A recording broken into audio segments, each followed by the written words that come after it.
내게 만일에 아들이 있어서 피아노로 예배 순서에 이렇게 하면 턱시도 정도 하나는 입혀서 보내겠다. 이하람 우리 아들들이니까 기도 많이 해주시고 후원 지원을 응원을 많이 해주시기 바랍니다. 한 번 더 수고했으니까 박수를 일으켜 주시면 좋겠습니다. 변화는 시작되었다. 한 랍비가 성탄절 아침에 참 설레는 마음으로 일어나고 바깥이 소란하니까 창문을 열었더니 다들 얘기합니다. 메리 크리스마스 그러는 겁니다. 한번 소리해 보십시오. 메리 크리스마스. 우와, 영어를 다 읽으시네요. 메리 크리스마스, 메리 크리스마스. 그 들뜬 마음을 가지고 창문을 활짝 열어 제꼈다라는 것 아닙니까?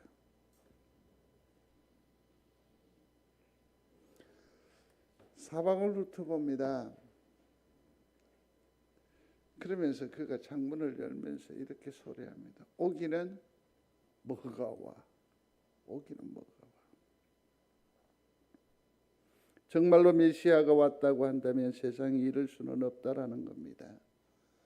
이 세상에 주님이 오셨다라고 한다면 더 살기 좋아야 하고 무엇보다도 사람들이 그분이 오신 증거를 가지고 있어야 할 건데 여전히 터벅터벅하고 여전히 무기력하고 여전히 소망 없는 그런 우리의 일상이었다.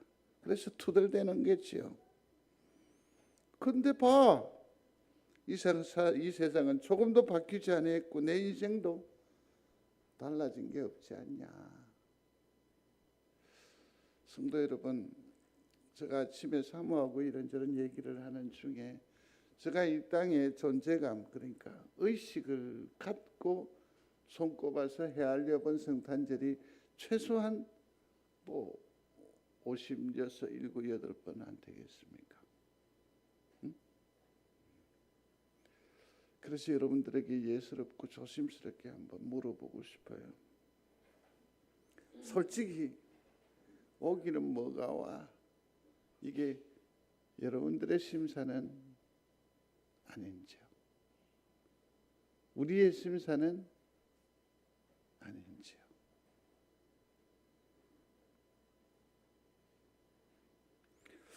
오늘 본문을 한번 자세히 살펴보시면 메시아가 오셨다라고 하는 표적을 우리에게 보여줍니다. 10절과 11절에 있는 말씀인데 다시 이번엔 또렷이 좀 크게 한번 읽어보겠습니다. 내가 온 백성에게 미칠 큰 기쁨의 좋은 소식을 너희에게 전하노라. 오늘 다윗의 동네에 너희를 위하여 구주가 나셨으니 곧 그리스도 주시니라. 아멘. 온 백성에게 미칠 큰 기쁨이라고 했습니다. 좋은 소식이라고 했습니다. 우리를 구원해 줄 것이라고 했습니다. 이 압박, 이 처참함, 이 무기력함, 이 소망 없음에서 구원하여 주실 메시아를 주시겠다라고 말씀하여 계십니다. 얼마나 감사하고 흥분 그 자체 아닙니까? 12절입니다. 함께합니다. 너희가 가서 강보에 쌓여 구유에 누워 있는 아기를 보리니 이것이 너희에게 표적이니라. 아멘. 반전이죠. 우리의 메시아는, 우리가 생각하는 메시아는 칼을 들었거나 백마를 탔거나 좀 권위가 있고 좀 뽐때나고 권세로 왕으로 우리에게 임하여 와야 멋진 일이 아닐까요? 정말 그랬다면 우리의 크리스마스는 축제가 되고 페스티벌, 춤추고 기쁜 날들 일이에요. 성경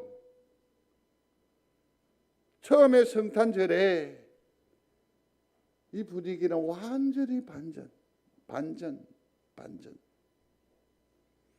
메시아의 표적이라는 것이 무엇이냐? 강보에 쌓여 구유에 누워있는 뭐라고요? 아기였습니다.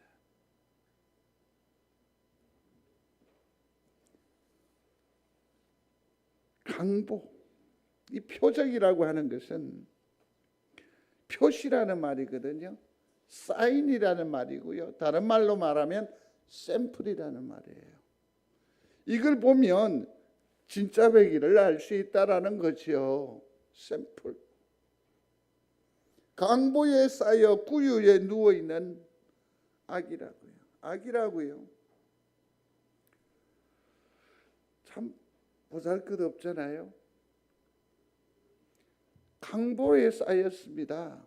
자기 스스로 자기를 보존할 수도 없고 처치할 수 없는 포대기에 쌓여 있고 구유라고 했습니다. 말밥통에 누워 있는 것 아닙니까? 아기라고. 이게 하늘이 우리에게 보여주는 메시아의 표적이라는 거죠. 그렇게 투덜댈 만하지 않을까요? 오긴 뭐가 와.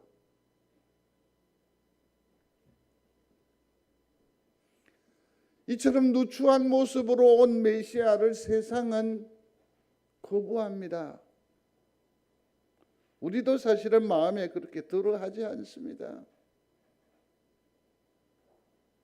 보십시오. 메시아가 오셨는데도 불구하고 그들은 아무도 구유 근처에 강보에 쌓인 아기에는 관심이 없습니다.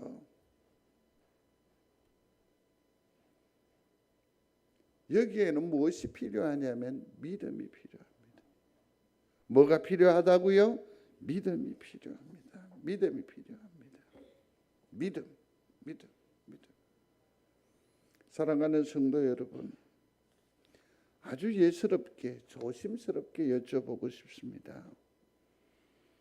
자기를 비워 종의 형체를 가지사 연약한 인간을 위해서 죽기까지 복종하신 그분, 도무지 신으로 보이지 않는 너무나도 약하고 왜소하고 초라해 보이기까지 한 이 아기 예수가 나의 메시아, 나의 구주이심을 믿습니까? 여기에서 작동하는 것이 이 강보에 쌓인 구유에 누운 이 연약한 아이를 내 심령으로 메시아로 구주로 영접하는 데에 작동하는 것이 있어요. 그게 뭐라고요? 믿음이라는 거예요. 믿는 자가 되시기를 주의 이름으로 축원합니다. 믿는 자가 되시기를 바랍니다. 자, 여기에서 성경은 우리에게 아주 귀한 열쇠를 제공해 주고 있습니다. 얘들아, 천국은 마치 사람이 자기 밭에 갖다 심은 겨자씨 한 알만 하단다. 이렇게 말씀해 주시는 거죠. 다르게 말하면 이 작은 아이가 보잘것없는 포대기에 쌓여있는 이 말밥통에 이 아이가 작은 씨가 하나님의 큰 메시아이심을 믿느냐? 이걸 우리에게 말씀하시는 겁니다. 볼까요? 메시아의 비밀은 아주 소소합니다. 아주 일상적입니다. 아주 평범합니다. 이처럼 보세요. 겨자씨만한 믿음에서 시작을 합니다. 지금 우리의 믿음은 참으로 초라합니다. 확신을 갖지도 못합니다. 심지어는요, 정말 죄송하고 미안하고 송구스러운 얘기인데 우리 성도들 가운데에서도 심지어 목사들 가운데에도 보면 구원의 확신이 없는 행위가 들어 있어요. 묻겠습니다. 구원 받으셨습니까? 다시 여쭙게요. 구원 받으셨습니까? 그렇다고 한다면 예수 그리스도가 어디에 있다는 말입니까? 내게 있다라는 거. 믿으시면 아멘. 그런데 이 믿음이 자주 흔들려요. 왔다 갔다 해요. 하나님 나라 천국에 대한 소망을 우리는 품고 살아가고 있습니다. 이미 천명했어요. 그럼에도 불구하고 좀 심한 감기만 와도 천국이 흔들흔들. 우리가 가지고 있는 믿음은 이처럼 작은 믿음입니다. 초라한 믿음입니다. 그러나 하나님의 나라는 이 작은 믿음에서 출발한다, 시작한다라는 것을 또한 믿으시게 되기를 충심으로 소원합니다. 흔들리지만 그래도 주님을 그 끈을 놓지 아니하고 아둥바둥 삶을 이루어 사는 우리의 이 작은 믿음이 나중에는 하나님의 구원의 완성을 보고 하나님의 나라의 그 평강을 부요함을 누려 사는 출발점이 됨을 믿는 성도가 되시기를 충심으로 소원합니다. 겨자씨 정말 보이지도 않는 이걸 심어요. 이 심는 농부는 하나님은 계획이 계십니다. 우리 10년 가운데 이처럼 흔들리고 보잘것없는 겨자씨만한 믿음을 던지신 그 하나님은 우리를 향해서 계획을 가지고 계시다. 믿는 여러분들이 되시기를 바랍니다. 그래서 나중에 이 믿음이 크게 자라서 어디에까지 이릅니까? 하나님의 나라의 큰 것을 보게 하는, 누리게 하는, 들어가게 하시는 계획을 가지시고 믿음을 가지시고 우리에게 던지신 겨자씨만한 믿음입니다. 그러므로 이 작은 믿음을 부여잡고 오늘 메시아를 보듬는 여러분들이 되시기를 충심으로 소원합니다. 우리가 알지 못합니다. 하나님의 계획이 있기 때문에. 우리가 보지 못합니다. 하나님의 믿음의 분량이 있기 때문에. 그렇지만 놀랍게도 이 겨자씨만한 믿음은 우리 속에서 점점 자라나게 될 줄로 믿습니다. 내가 키워나가나요? 아니요. 하나님께서 키워주시죠. 눈물로 씨를 뿌리는 자에 의해서 변화되기 시작합니다. 여기에서 시편에 나오는 눈물로 씨를 뿌린다라는 것은 무엇을 의미하느냐 하면 두 가지의 영적인 의미를 우리는 발견해 볼 수 있게 될 것입니다. 하나는 이만한 것, 이걸 뿌리면서 뭐냐면 소용없는 거예요. 아이고 이게 뭐, 이 믿음이 소용이 없죠. 그러니 자기가 한탄스러운 겁니다. 서글픈 겁니다. 그래서 시편 기자가 표현한 대로 뭐라고요? 내 처지 한탄하면서 그래서 눈물로 씨를 뿌린다. 두 번째 의미는 보릿고개, 춘공기라고 하지 않습니까? 그러면 지금의 아이들을 배불리고 지금 내 속내를 따뜻하게 하려면 이것으로 조리를 해서 요리를 해서 먹으면 좋겠지만 더 나은 내일을 위해서, 더 나은 수확, 풍성을 위해서 나를 부정하고 참으면서 극복하면서 이 씨를 뭐합니까? 뿌리는 거죠. 오늘을 부정하면서 불편하지만 이걸 극복하고 뿌리는 거죠.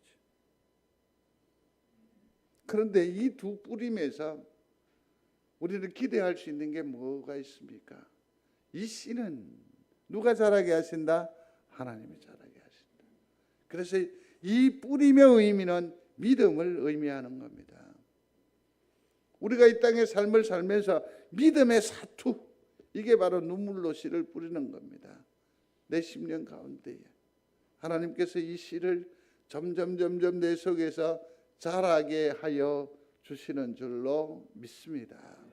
이 작은 게 나중에 큰 믿음이 되거든요. 사랑하는 성도 여러분, 주님이 오셨습니다. 믿는 여러분들이 되시기를 바랍니다. 내 삶이 변화가 없고 아무런 증표가 없는 듯 하지만 아닙니다.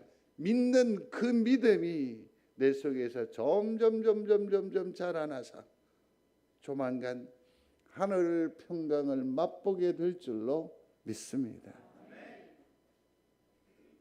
1절과 12절에 보면 두 왕이 나옵니다. 한 왕은 세상의 왕이요, 그 다음에 12절에 나타나 있는 왕은 하나님 나라의 왕입니다. 자, 눈으로 보십시다. 잡힙니다. 억눌립니다. 십자가에 매어 달립니다. 처참한 죽음을 봅니다. 눈에 보이는 것으로 생각하고 판단해 보십시다. 누가 승리자입니까? 세상의 왕입니다. 그러나 점점 자라나는 씨, 변화되는 세상으로 말미암아서 어떻게 해요? 이 영원한 대제사장 되시는 왕 되시는 예수 그리스도가 온 세계 우리를 지배하는 오늘의 승리자로 우뚝 서셨습니다. 진짜 승리자는 누구입니까? 예수 그리스도이십니다. 이게 바로 점점 자라는 믿음의 위용이라고 할 수 있습니다. 지금 당장 잡혀지지 않습니다. 보여지지 않습니다. 누릴 것들이 참으로 소소하게 보여질 수 있습니다. 그래서 보십시오. 내 자리가 너무너무 초라합니다. 춥습니다. 작습니다. 아무 일도 일어나지 않습니다. 그러나 성도 여러분, 이미 예수의 생명이, 예수의 역사가, 하나님의 나라가 내 속에서 움트고 새싹이 날 줄로 믿습니다. 하나님께서 우리 속에서 이루어 가실 것입니다. 내 처지가 말밥통입니까? 나는 호디부를 덮고 있습니까? 우리가 아이 같습니까? 그래서 초조하십니까? 아닙니다. 이미 우리 심령 가운데에 하나님의 나라의 씨가 뿌려졌음을 믿으시기 바랍니다. 그러므로 내 초라한 구유에 호디불의 아기 예수를 구세주로, 구주로 확 보듬는 믿음의 결단이 있게 되기를 중심으로 소원합니다. 그렇습니다. 내가 꿈꾸고 기도하는 모든 것이 마침내 하나님의 나라가 될 줄로 믿습니다. 그렇게 예수 그리스도를 받는 겁니다. 드리는 겁니다. 그러면서 우리는 이렇게 말하지요. 메리 크리스마스. 기쁨으로. 한 번 더요. 메리 크리스마스. 주님의 은혜와 위로와 하늘의 축복이 우리 귀한 성도들 가운데에 충만하기를 주의 이름으로 축원합니다. 고마우신 하나님, 찾아오셔서 감사합니다. 만나 주셔서 감사합니다. 이제 주와 더불어서 하나님의 나라에서의 그 기쁨을 만끽하는 하늘 백성으로서의 삶을 살아가기를 원합니다. 주님, 우리 가운데에서 왕으로 오셨으니 왕으로 우리를 다스리고 역사하여 주시옵소서. 주님 오심을 찬양하며 예수님의 이름으로 기도드리옵나이다. 아멘. 예, 바로 미리 기도할 때 준비 딱 하고 안 하고 말이에요. 아직 초짜라서 잘